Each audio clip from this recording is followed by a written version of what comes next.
we go. Ladies and gentlemen, start your engines, right? By the way, who caught the NASCAR, right? With Trump taking the Beast, the presidential limo, around the track? How awesome was I know it wasn't him driving, although I think it should have been. That would have been awesome. But that is the pace car. Like, that was just awesome. I don't care, love him or hate him. That was cool as hell. It's the first time I've ever seen anything like that. I think it was genius. So I'm going to talk to you tonight about FISA, good old FISA, what it is, why you should care about it, and what it means. Well, hi Sean, thanks for joining. First of all, FISA is a secret court. For those of you who have heard about Spygate, as it's called, spying on the Trump campaign, all of that, the only reason this was possible in the first place is because there's a secret court that's set up allegedly for terrorism, but it's being used to infringe the rights of Americans. It draws a direct line back to the Patriot Act, which, as I've stated before, and I'll state it here again, I am wholeheartedly against. The Patriot Act is a violation of several parts of our Bill of Rights, several parts of our Constitution. I fully intend to loudly demand that it is repealed. I don't see any evidence, sufficient evidence, that it is necessary for us to give up rights for security. Remember, those who are willing to give up rights, or excuse me, give up liberty for security, deserve neither. Ben Franklin, anybody feel free to correct me on that if I'm wrong. I believe that was the quote, and I agree with it. We are a country that is founded on rights. It's founded on our ability to chart our own course. Let's talk about FISA. What it is it's the court without a jury. There's no grand jury that's convened. There are no regular Americans that are involved in this. It is just judges and lawyers and investigators, where they get up in front of this judge. They say, hey, we believe we have evidence that this person is doing something they shouldn't. The judge looks at it, and it's very, very open to abuse. Very open to abuse. There are not nearly enough there's not nearly enough oversight on this. And where's our piece of this? Where's the American public that can get in there and say, hey, we are not in favor of this? Hi, Paul. Thanks for joining. Just to catch up real quick, I am talking about FISA and why it's bad, what it is, what we need to know about it, why we should care. It's a secret court that does not work for our interests at all. It was never designed to work for us. It was designed to be a way around the proper channels. It was designed to be a way that the people in power could press charges or go after the people that they didn't like, that they didn't want to. And they showed it in full glory when they spied on the Trump campaign, even if, which I personally don't think any of it was warranted. There was never evidence that who Stephanopoulos was conspiring with a foreign power. That's been torn apart. There's no evidence of that whatsoever. They also didn't release the fact that he was actually working for our government in the first place. But that aside, even if you're willing to kind of take a step back and say, okay, maybe the first one can be warranted, which again, I don't believe it was, but let's say it is. All the ones after that were not. There was never any evidence produced. There has to be evidence in order to continue to carry the FISA warrant, right? There was never any evidence that was shown. Yes, we have evidence that this person working in this official capacity is conspiring with a foreign power. So it needs to go. It, along with the rest of the Patriot Act, needs to be gotten rid of and yoinked out of existence. I'd like to see it repealed in its entirety. If there are parts of it that maybe we want to introduce, then it should be done on an individual basis. One of the big problems with the way things are done in this country, especially with the legislators and the lawmakers, is it's very easy to introduce a law. It's quite simple, get it on the books. It's much more difficult to get rid of these laws. It's quite a process. I actually started looking into it. What would be involved with actually repealing some of these overreaching and, in my opinion, draconian laws that we have in place? What would be needed? And it's ridiculous how involved it really is. It's far simpler to introduce legislation than it is to actually get rid of it. Um, Anyone who doesn't know what the FISA courts are and are about should definitely learn. It's one more of our freedoms that we have lost. For what it's worth, I used to be one of the ones that was like, oh yeah, we need to do whatever we can to fight terrorism. No, no. It was sold to us falsely. It was shoved on us in a moment of fear. They did their job. Those who want this type of legislation was absolutely did their job. I won't get into 9/11 and what my beliefs on that just yet, but I will say that it was the perfect opportunity to introduce legislation such as the Patriot Act, and they did, and they sold it to us. Just like the war in Iraq, no weapons of mass destruction. Our media lied to us, our government lied to us, all around the war in Iraq. And of course, the media continues to lie to us, so no big surprise there. But off of that subject for a little bit, and I'm going to talk about my family. So, as you may or may not know, I have a total of 5 children.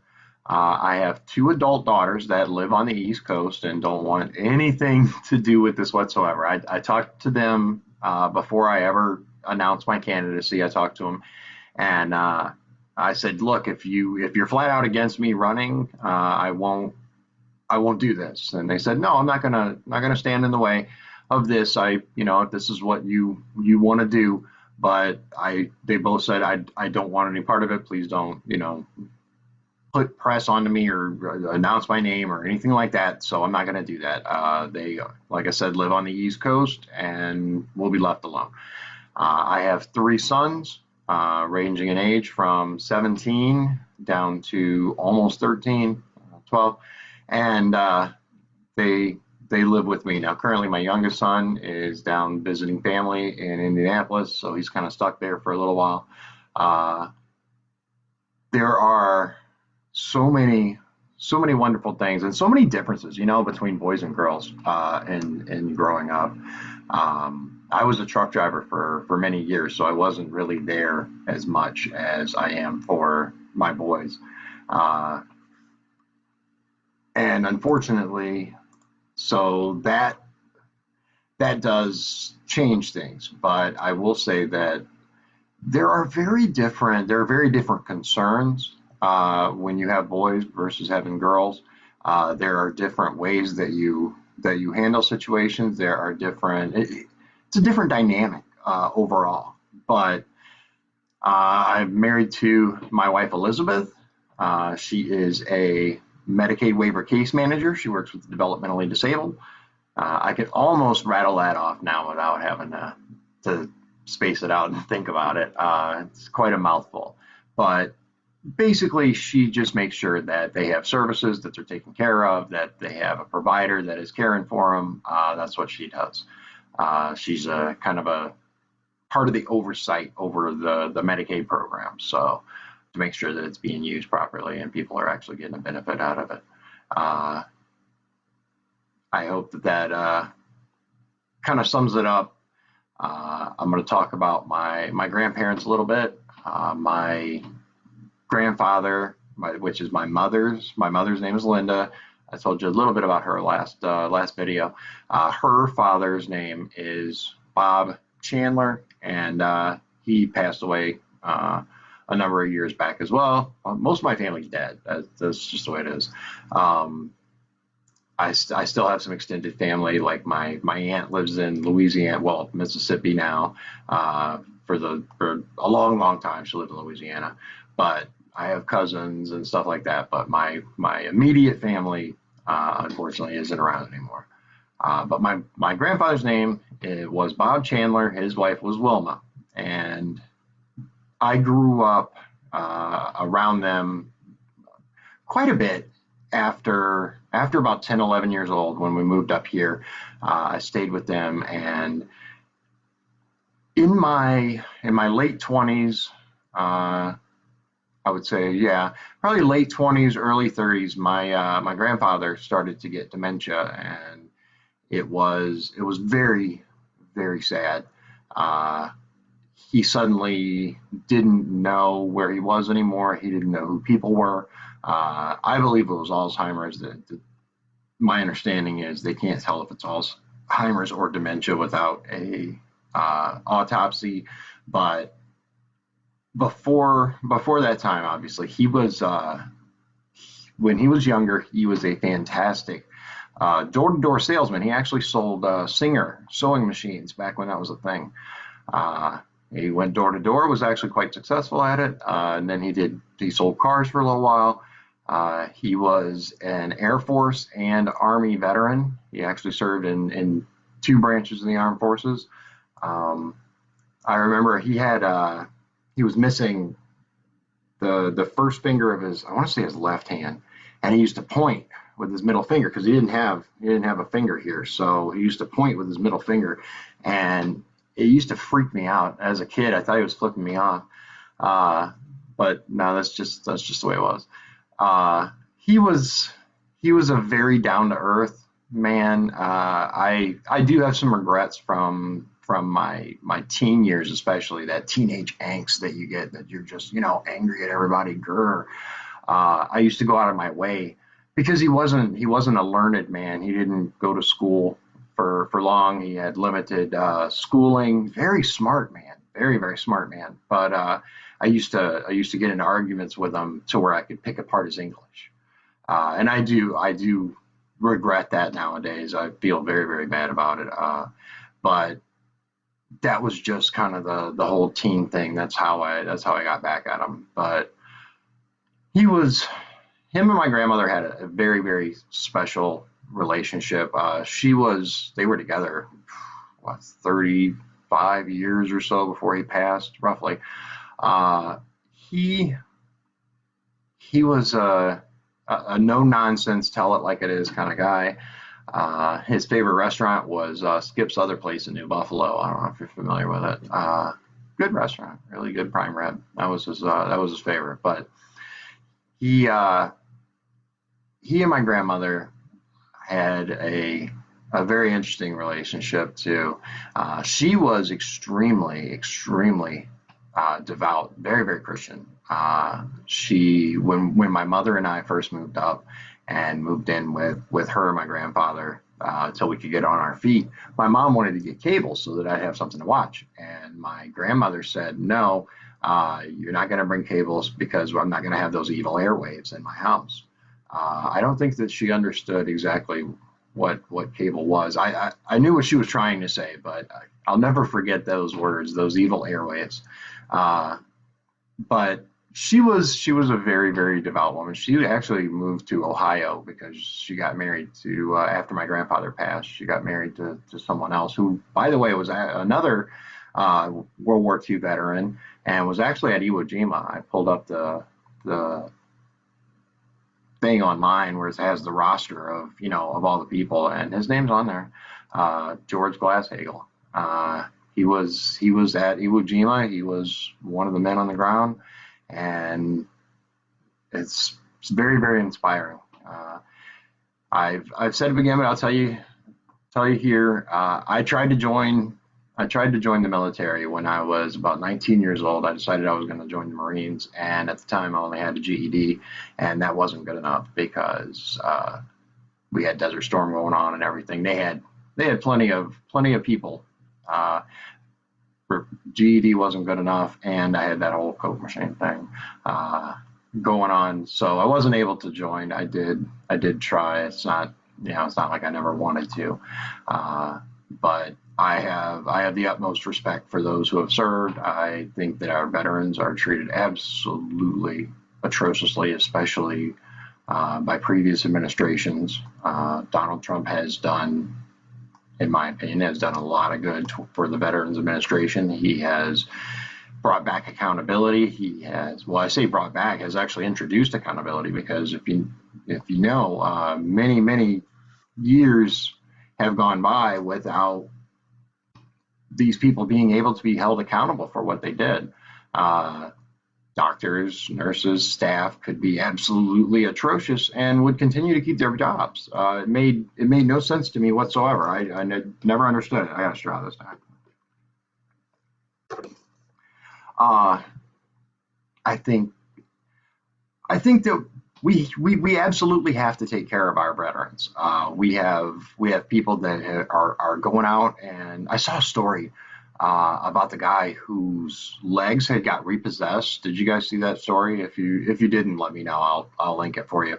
Uh, and there was more going on there than what the article actually got into, but it just came down to the guy said, I didn't go sacrifice my legs for Medicare, because allegedly Medicare would have paid if he had paid his premium and a bunch of other stuff. But what it comes down to is these veterans are not being taken care of the way they should. None of them, in my opinion, should have to worry about medical care. None of these people should have to worry about paying their bills.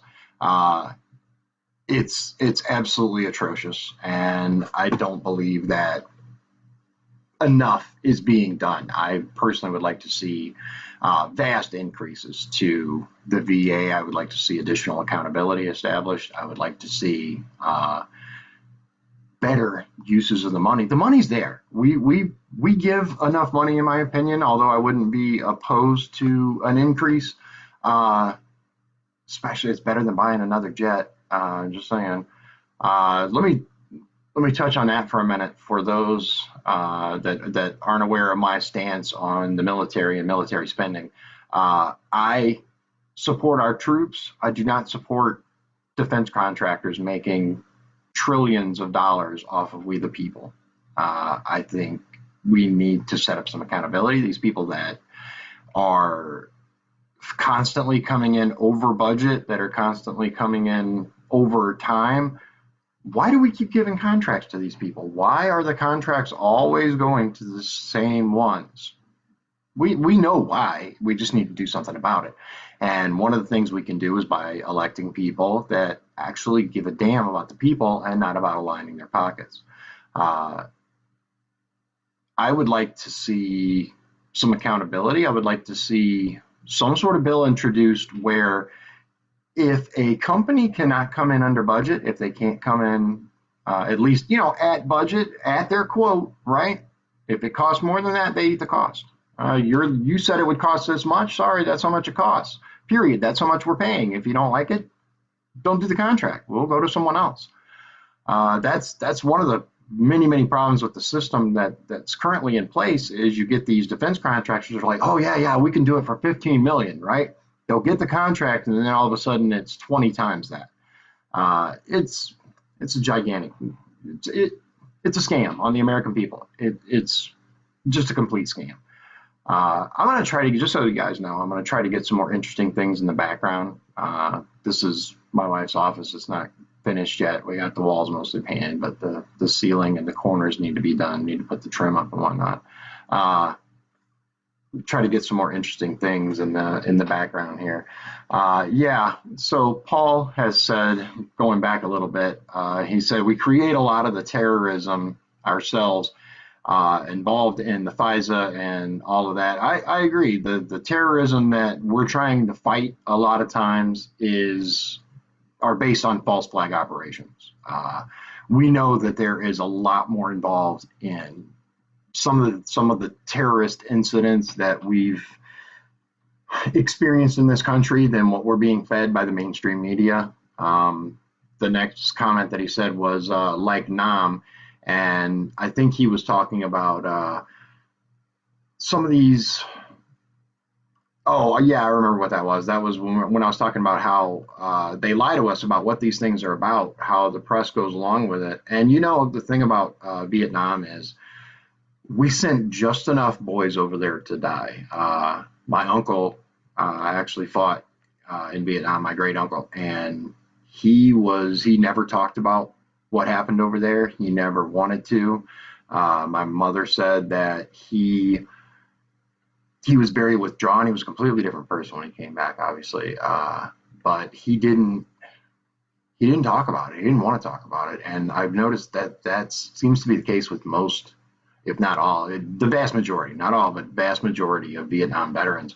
They don't want to talk about what happened over there. It was atrocious. It was heartbreaking. And the way that these men were treated when they came back, people spitting on the uniform, people calling them baby killers, it disgusts me. I think that we can talk about wanting to reduce war. We can talk about we shouldn't be over there. We can talk about those things, but don't take it out on the men who are just trying to serve their country.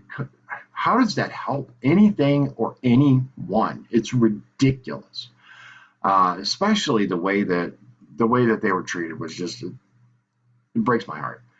Uh, there are there are many people in Congress. I would say the vast majority of Congress is filled with people who are not there for us, guys. And ladies and gentlemen, I don't. They're not there for that. They're not there for us. They're there for themselves. They're there for their rich donors. They're there for the large corporations. They're there to get rich on the pork products that are being introduced. Look at this bill. Look at this bill. Oh my goodness. I don't care that I'm not supposed to touch my face. I wash my hands before I do this because I'm a face touching kind of guy. That's just who I am. But like the sheer volume of ridiculous money that's being thrown around in this bill just turns my stomach. And anyone who tries to say, hey, maybe we should look at all this money and where it's going is reviled. I mean, they're attacked relentlessly. But at the same time, you look at the 1100, well, at least over 1,000 pages. I want to say 1,190 pages, but I might be wrong. It might be 1,090 page bill that Nancy Pelosi had prepared somehow over a weekend. That thing was kept in a desk drawer somewhere and just trotted out at the last moment. This thing had like $4 billion for museums, and that's a lot of that ended up not a lot, part of it, because the bill that we have currently, while it throws money all over the place, it's nothing compared with the 1,100 page one that Nancy Pelosi had wanted to pass. Still, $2 trillion, $2 trillion, when the vast majority of it doesn't go to us. It doesn't. If they had trimmed off a lot of the fat, imagine what we could have done for people. The unemployment, imagine what we could have done with that. We could have helped people out. One thing that I'm curious about is instead of sending just cash payments to people, why? Don't get me wrong, I'm not necessarily opposed to that, certain cases especially. But I will say that those who make the least amount of money should get the most amount of help. Uh, Apparently, there was a thing in the initial version of the bill where those who barely made any money would only get like 600 versus everyone else getting 1,000. I think that the unemployment rules need to be looked at. I said this before. They're outdated. They need to be changed. The other thing that I would like to see is why can't we give a huge boost to the SNAP program and temporarily relax the restrictions on it. Make it a very uh, easy to get program, automate it, get online, put your information in, citizens only, plug your stuff in, verify your identity, boom, you're good to go. They send you the card, and now you can buy food. Because let's face it, that's what most Americans are concerned about in this time. And yeah, we could get a little stimulus going as well, but what's to go immediately to bailing out large corporations and shuffling money around from this account to that account? Not to mention, I'm just going to say this: $25 million for Congress, right? 20 million of which goes through salaries and expenses, and $5 million for cleaning. Okay, what are they doing? Are they having Stanley Steamer do all of Washington D.C.? $5 million for cleaning? Really? $20 million for allegedly for telecommuting, right? So that they can remote connect and vote, I guess, because no one in Congress has a laptop or a smartphone apparently. $20 million it costs to set up this live stream, right? That's $20 million it costs to do this. Apparently, I got off cheap. I mean, realistically, not to mention these people have 40. I looked into all this when I started. Do I want to run? Am I going to run? What if I win? What am I going to do? $40,000 a year for office expenses, almost $1 million. This is the House of Representatives, almost $1 million a year for staff. Okay, so they already have their staff expenses, and they have $40,000 a year for office furniture, basically. So why couldn't they use that 40,000 to get a laptop with a decent connection so that connection so that they could do live stream? I don't know. Apparently, only the budget knows. It blows my mind that we've seen so much waste, especially now. We have people that have lost their jobs. My best friend is laid off. He works for a company that makes engine parts for General Motors. Now, as many of you know, General Motors is in the process of retooling their factories in order to produce, I believe, ventilators. So a lot of those people are going to continue working, but the people that produce the parts for the things that GM normally produces are not working. And we can debate whether they're essential or not essential jobs, but the point is he's laid off. His wife works customer service for an orthodontist company. She's also laid off. So in his household, they have both lost their jobs, and somehow, now remember, he works for a company and he makes pretty good money normally. Now he gets unemployment with a max of I believe it's $390 a week. That's a huge pay cut because that's the max. He would get more, but the max that you can get is $390 a week. That's a huge pay cut for him. His bills didn't take a pay cut. His bills are the same. His vehicle payments, his house payment, his mortgage, the insurance for all the things that you have to have insurance for, all that's the same. The bills don't take a vacation. They didn't get laid off. So I do believe that unemployment needs work. I am not someone who is against social programs. I think that they just need more oversight. We have so much waste. That's what it really comes down to. We have so much waste in our government and so little oversight over the people that are making the decisions for us. I'm going to talk about the people making the decisions for us. We have, generally speaking, we have people that go into office. Maybe some of them had us in mind when they first ran. Now they don't. We have people that are worth hundreds of millions of dollars.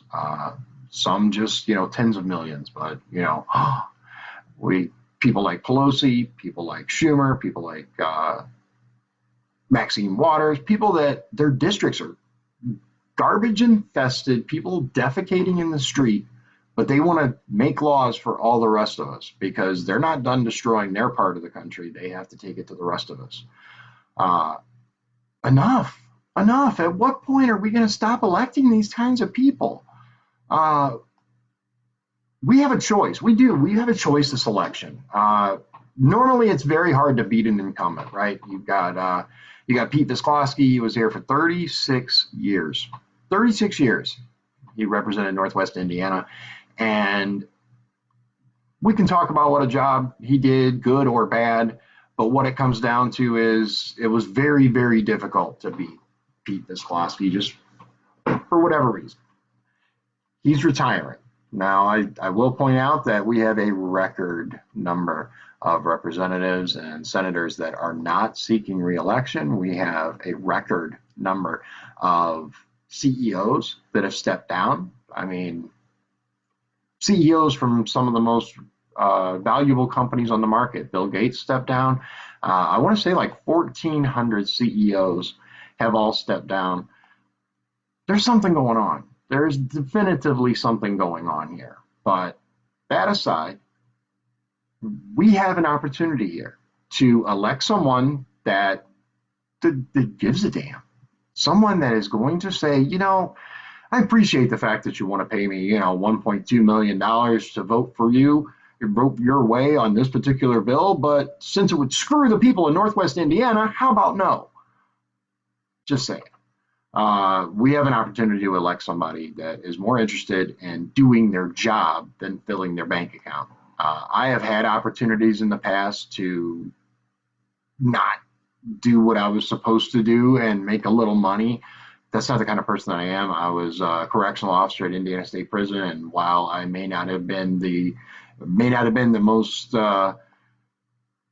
loved officer among the inmates, I wasn't the most hated. I wasn't doing anything beyond my job. I did my job. I believe I did my job well. I never had any real issues, but it isn't very long when you start a job like that you get an offender, inmate, whatever you want to call them, come up to you and be like, yo, CO, be like, what's up? Yo, man, you want to make some extra money? Why? What do you got? Oh man, all you got to do is, insert thing here, whether it's, deliver this to this person or bring this in or smuggle that in.